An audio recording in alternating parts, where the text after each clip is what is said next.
Hi hello അസ്സലാമു അലൈക്കും welcome back to my channel. അപ്പോൾ ഞാൻ ഇന്നൊരു ഉച്ച തിരിഞ്ഞിട്ട് ചെറിയൊരു വ്ളോഗായിട്ടാണ് വന്നിട്ടുള്ളത്. ഇപ്പോൾ സമയം ഒരു 2:30 ആയിട്ടുണ്ട് കേട്ടോ. അപ്പോൾ ഞാൻ എന്നെ വിളിച്ചപ്പോൾ എന്നോട് ചോദിച്ചു, കുട്ടികൾ സ്കൂള് മുടക്കല്ലേ, അപ്പോൾ എവിടേക്കും കൊണ്ടുപോയൊന്നുമില്ലേ എന്ന് ചോദിച്ചു. അപ്പോൾ ഞാൻ പറഞ്ഞു എവിടേക്കും പോയിട്ടൊന്നുമില്ല എന്ന് പറഞ്ഞു. അപ്പോൾ എന്നൊരു കാര്യം ചെയ്യുന്നാൽ ഉണ്ണികളൊന്ന് പാർക്കിലേക്കൊക്കെ കൊണ്ടുപോകണം. അപ്പോൾ ഞാൻ ഇങ്ങനെ പറഞ്ഞപ്പോൾ ഞാൻ പറഞ്ഞു എന്നാൽ ശരി എന്ന് പറഞ്ഞു. പിന്നെ എനിക്കൊരു പേടിയുണ്ട്, ഒറ്റയ്ക്കാണ് ഞാനിങ്ങനെ വരുന്നത്, ആദ്യമായിട്ട് ഇങ്ങനെ ഒറ്റയ്ക്ക് പോകണം കേട്ടോ. അവക്കാട് പറഞ്ഞു ഇങ്ങനെ തന്നെയല്ലേ ശീലമാവുക എന്ന് പറഞ്ഞു. അപ്പം അങ്ങനെ പാർക്കിലേക്കും പോവാം. പിന്നെ തൃശ്ശൂർ പുഷ്പോത്സവം നടക്കുന്നുണ്ട്. അപ്പോൾ എനിക്ക് ചെടികളെന്ന് വെച്ചാൽ എനിക്ക് ഭ്രാന്താണല്ലോ, അപ്പോൾ അതും കൂടി ഒന്ന് കണ്ടേക്കാമെന്ന് വിചാരിച്ചു. അപ്പോൾ മക്കളോട് ഞാൻ പറഞ്ഞു ആദ്യം ഇത് കാണാൻ പോകുമല്ലോ എന്ന് പറഞ്ഞപ്പോൾ സുഡു കുറച്ച് കലിപ്പിലായിരുന്നു കേട്ടോ. പക്ഷെ ആൾക്ക് കണ്ടു വന്നപ്പോൾ നല്ല ഇഷ്ടമായി. അപ്പോൾ അങ്ങനെ ടിക്കറ്റൊക്കെ എടുത്ത് ഒരാൾക്ക് 60 രൂപയാണ് കേട്ടോ. അപ്പോൾ 2 ടിക്കറ്റ് മതിയല്ലോ. 10 വയസ്സിന് മുകളിലുള്ളവർക്ക് പിന്നെ ടിക്കറ്റ് വേണമെന്ന് പറഞ്ഞത്. 10 വയസ്സല്ല 7 വയസ്സ്. അപ്പോൾ ദുൽഖറിന് എന്തായാലും വേണ്ടി വരും, സുഡുവിന് വേണ്ടാന്ന് പറഞ്ഞു. അപ്പോൾ അങ്ങനെ 2 ടിക്കറ്റ് എടുത്ത് അങ്ങനെ കയറി കേട്ടോ. അങ്ങനെ ചെടികളൊക്കെ കണ്ടുകൊണ്ട് വരികയാണ്. നല്ല ഭംഗിയുള്ള ചെടികളാണ് കേട്ടോ. പിന്നെ പേടിക്കാനുള്ള കാശൊന്നും ഇപ്പോൾ കയ്യിലില്ല, അപ്പോൾ പിന്നെ ചെടികൾ പേടിക്കില്ല. പക്ഷേ ഇത് കാണാമെന്ന് വെച്ചാൽ തന്നെ ഭയങ്കര സന്തോഷമുള്ള കാര്യമാണ് കേട്ടോ. എനിക്ക് ചെടികളെന്ന് വെച്ചാൽ എനിക്ക് ഭ്രാന്താന്ന് എൻ്റെ വീഡിയോ കാണാൻ എല്ലാവർക്കും അറിയാം. അപ്പോൾ അങ്ങനെ ചെടികളൊക്കെ ഇങ്ങനെ കണ്ടുകൊണ്ട് പോവുകയാണ്. അപ്പോൾ അതിൻ്റെ ഇടയിൽ കുറച്ച് ഫോട്ടോഷൂട്ടും കാര്യങ്ങളൊക്കെ എടുക്കാമല്ലോ എന്ന് വിചാരിച്ചു. അപ്പോൾ ദിലുവിനോട് സുഡുവിനൊക്കെ അവിടെ നിൽക്കാൻ പറഞ്ഞപ്പോൾ അങ്ങനെ ഫോട്ടോ എടുത്തുകൊണ്ടിരിക്കുകയാണ്. പിന്നെ അപ്പോൾ അത് കഴിഞ്ഞപ്പോൾ ദിലു എൻ്റെ ഫോട്ടോ പാത്തുവിൻ്റെ ഫോട്ടോ എടുത്തു, അതിന് ശേഷം വീഡിയോ എടുത്തു.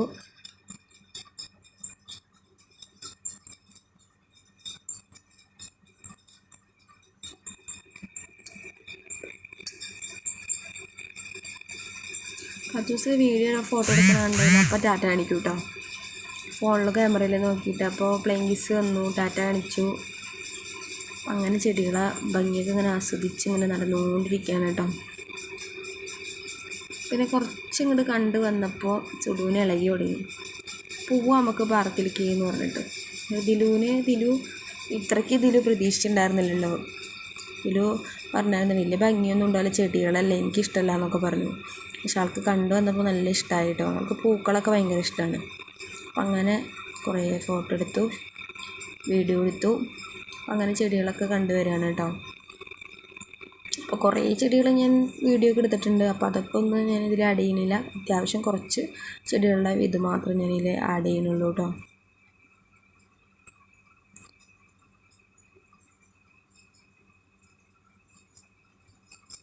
അതിലും അതുപോലെ ജനലിൻ്റെ മറ്റേ വഞ്ചിയുടെ ഇതൊക്കെ കണ്ടപ്പോൾ അതിൽ അതിൻ്റെ ഉള്ളിലേക്ക് എത്തി നോക്കുകയാണ് കേട്ടോ, അതിൻ്റെ ഉള്ളിൽ വല്ലതുണ്ടോയെന്ന്. അതിന് ശേഷം ഞാൻ പാത്തുവിനെ ഒന്ന് ഇറക്കി പാത്തുവിനോട് നിൽക്കാൻ പറഞ്ഞു കേട്ടോ വീഡിയോ എടുക്കാനായിട്ട്. അപ്പോൾ പാത്തു ഓടി വന്ന് നിന്നു കേട്ടോ.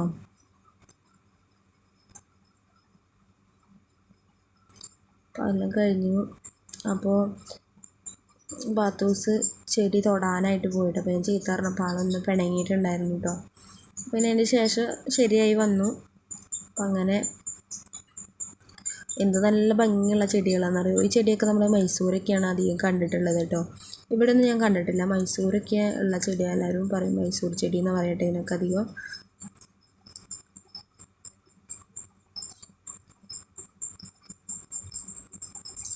അപ്പോൾ ഏകദേശം സംഭവം അവിടുത്തെ പുഷ്പങ്ങളൊക്കെ കണ്ടു കഴിഞ്ഞു.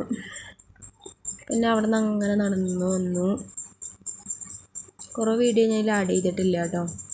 അതിന് ശേഷം ഞങ്ങൾ ഇങ്ങനെ അതിൻ്റെ ഉള്ളിലേക്ക് കയറിയപ്പോൾ അവിടെ ഇങ്ങനെ കുറേ പെൻസിലുകൾ ഇതൊക്കെ വെക്കാണ്ടായിരുന്നു കേട്ടോ, പേനയൊക്കെ. പക്ഷെ സംഭവമൊക്കെ ദിലുവൊക്കെ എടുത്ത് കൈ പിടിച്ചു. കേട്ടപ്പോൾ നല്ല വിലയാണ്, എല്ലാ സാധനത്തിനും നല്ല വിലയാണ്. അപ്പോൾ ദിലുവിനോട് ഞാൻ പറഞ്ഞു ഒരെണ്ണം ഏതെങ്കിലും എടുത്തോ, പക്ഷെ അവർ വേണ്ടാന്ന് പറഞ്ഞു കേട്ടോ വില കേട്ടപ്പോൾ തന്നെ. അതുപോലെ തന്നെ കത്തിയൊന്നും ഇല്ല. കത്തി ഞാൻ പറഞ്ഞില്ലേ 2 കത്തി പൊട്ടിപ്പോയി. അപ്പോൾ കത്തി നോക്കിയപ്പോൾ കത്തിക്ക് നല്ല വില, പിന്നെ വേണ്ടാന്ന് വെച്ചു. അപ്പോൾ അങ്ങനെ പുറത്തേക്ക് ഇറങ്ങി. അപ്പോൾ അതിന് ശേഷം ഇനിയിപ്പോൾ പാർക്കിലേക്ക് പോവാണ് കേട്ടോ. അപ്പോൾ പോണ സമയത്ത് അവർക്ക് ഉപ്പിലിട്ട മാങ്ങ വേണമെന്ന് പറഞ്ഞു. അപ്പോൾ അതൊക്കെ ഒന്ന് മേടിച്ചു കൊടുത്ത്. അപ്പോൾ അതിന് ശേഷമാണ് ഇപ്പോൾ പാർക്കിലേക്ക് കയറുന്നതിന് മുമ്പായിട്ട് നോക്കിയപ്പോൾ മറ്റേ ഇന്ന് തൃശ്ശൂർ 10,112 അപ്പൂപ്പന്മാർ ഒന്നിക്കുന്നൊരു പ്രോഗ്രാം ഉണ്ട് കേട്ടോ. കറക്റ്റ് അത്രയും ഞാൻ തോന്നുന്നുണ്ട് കേട്ടോ, ഞാൻ അങ്ങനെ പറയണത് കേട്ടത്. അപ്പോൾ അതൊന്ന് സംഭവം ഒന്ന് കാണാമല്ലോ എന്ന് വിചാരിച്ചു. അപ്പോൾ കളിയുടെ ഇടയിൽ ഒരു പാർക്കിൽ കളിക്കുന്നതിൻ്റെ ഇടയിലാണ് കേട്ടോ അപ്പോൾ ഇത് വന്ന് കാണുന്നത്. അപ്പോൾ സുഡുവിന് ഇളകുന്നുണ്ട്. സുഡുവിന് ഇത് കാണണ്ട, എനിക്ക് പാർക്കിൽ കളിച്ചാൽ മതി എന്നുണ്ട്. കുറേ നാളായി പാർക്കിലേക്ക് വന്നിട്ട്. അല്ലെങ്കിൽ ഇടയ്ക്കിടയ്ക്ക് ഇക്കുള്ളപ്പോൾ കൊണ്ടുവരാറുണ്ട്, ഇപ്പോൾ അങ്ങനെ വരാറില്ലല്ലോ. അപ്പോൾ അതിൻ്റെ കുറേ ദേഷ്യമൊക്കെ ഉണ്ടായിരുന്നു. അപ്പം ഞാൻ പറഞ്ഞെന്നാൽ ശരി, നമുക്കത് തുടങ്ങുന്ന സമയത്ത് വരാമല്ലോ എന്നും പറഞ്ഞിട്ട് എൻ്റെ ഉള്ളിൽ കയറിയിരുന്നു. അപ്പോൾ സുഡു ഇങ്ങനെ കളിച്ചുകൊണ്ടിരിക്കുന്നുണ്ട്. അപ്പോൾ അതിന് ദിലുവിനെ ഞാൻ ഊഞ്ഞാലിരുത്തിയിട്ട് പാത്തൂനൊന്ന് കുറച്ച് നേരം ഇരുന്ന് ആട്ടി കൊടുക്കാൻ പറഞ്ഞു കേട്ടോ. അവളൊറ്റയ്ക്ക് അവളിരിക്കണില്ല, പേടിയായിട്ട്. അപ്പോൾ അതൊക്കെ കഴിഞ്ഞതിന് ശേഷം ഞങ്ങൾ രാത്രി ഇപ്പോൾ ഒരു 6:30 സമയം കഴിഞ്ഞു കേട്ടോ. 6:30 കഴിഞ്ഞിട്ടുണ്ട്. അപ്പോൾ അതെ പ്രോഗ്രാം തുടങ്ങിയിട്ടുണ്ട് കേട്ടോ. കുറേ നേരമായി വിളിച്ച് പറയണം ഇപ്പോൾ വരും എന്നൊക്കെ പറഞ്ഞിട്ട്. അപ്പം അങ്ങനെ കുറേ സ്ഥലമൊക്കെ ബ്ലോക്ക് ചെയ്തിട്ടൊക്കെയാണ് വണ്ടികളൊന്നും വരാതിരിക്കാൻ വേണ്ടിയിട്ട് കേട്ടോ. അപ്പോഴാണ് അറിയണത് നമുക്ക് പോകാനായിട്ട് വണ്ടിയില്ല, ബസ്സൊന്നുമില്ല എന്നുള്ളത്. ഓട്ടോറിക്ഷ കയറണമെങ്കിലും കുറേ അധികം നടക്കണമെന്ന്. അപ്പം അങ്ങനെ പരിപാടികളൊക്കെ കണ്ട് അവിടെ നിന്ന് അമ്പലത്തിൻ്റെ അവിടെ നിന്ന് കുറേ ഇങ്ങോട്ട് നീങ്ങി വന്നു കേട്ടോ. കുറേ അധികം നടന്ന് മുനിസിപ്പൽ സ്റ്റാൻഡിലെത്തിയിട്ടോ. സ്റ്റാൻഡിലെത്തിയപ്പോഴാണ് അറിയുന്നത് അവിടെയും ബസ്സില്ല. ഇനിയിപ്പോൾ ശക്തനിലേക്ക് പോകണം, ശക്തനിൽ പോയി കഴിഞ്ഞാലേ വണ്ടി കിട്ടുള്ളൂ എന്ന്. അപ്പോൾ ഞങ്ങൾ സ്ഥിരം പോണൊരു ഓട്ടോ ഉണ്ടായിരുന്നു കേട്ടോ, കട ഫ്രണ്ടിൻ്റെ മോനാണ്. അപ്പോൾ ആളെ വിളിച്ചപ്പോൾ ആൾ ശക്തനിലേക്ക് വരാമെന്ന് പറഞ്ഞു. അവിടെ പോയാലേ വണ്ടി കിട്ടുള്ളൂ. അപ്പോൾ ആൾ ശക്തനിലേക്ക് വരാൻ ഞങ്ങൾ പതുക്കെ എന്തായാലും നടന്ന് വന്നു. ഞാൻ അവിടെ എത്തുമ്പോൾ എന്തായാലും 10 മിനിറ്റൊക്കെ ആകുമെന്ന് പറഞ്ഞു. അപ്പം അങ്ങനെ അങ്ങോട്ട് വന്നു. അപ്പോൾ ഇന്നത്തെ പ്രോഗ്രാം ഇത്രയൊക്കെ ഉള്ളൂ കേട്ടോ. ചെറിയൊരു വീഡിയോ ആണ്. അപ്പോൾ വീഡിയോ ഇഷ്ടമാണെന്നുണ്ടെങ്കിൽ സപ്പോർട്ട് ചെയ്യുക. എൻ്റെ വീഡിയോ ആദ്യമായിട്ട് കാണുന്നവരുണ്ടെങ്കിൽ ഒന്ന് സബ്സ്ക്രൈബ് ചെയ്യുക, ലൈക്ക് ചെയ്യുക, കമൻറ്റ് ചെയ്യുക. പിന്നെ ഫ്രണ്ട്സിനൊക്കെ ഒന്ന് ഷെയർ ചെയ്യുക. അപ്പോൾ അടുത്ത ദിവസം നല്ലൊരു വീഡിയോ ആയിട്ട് വരാം. Tata, bye bye.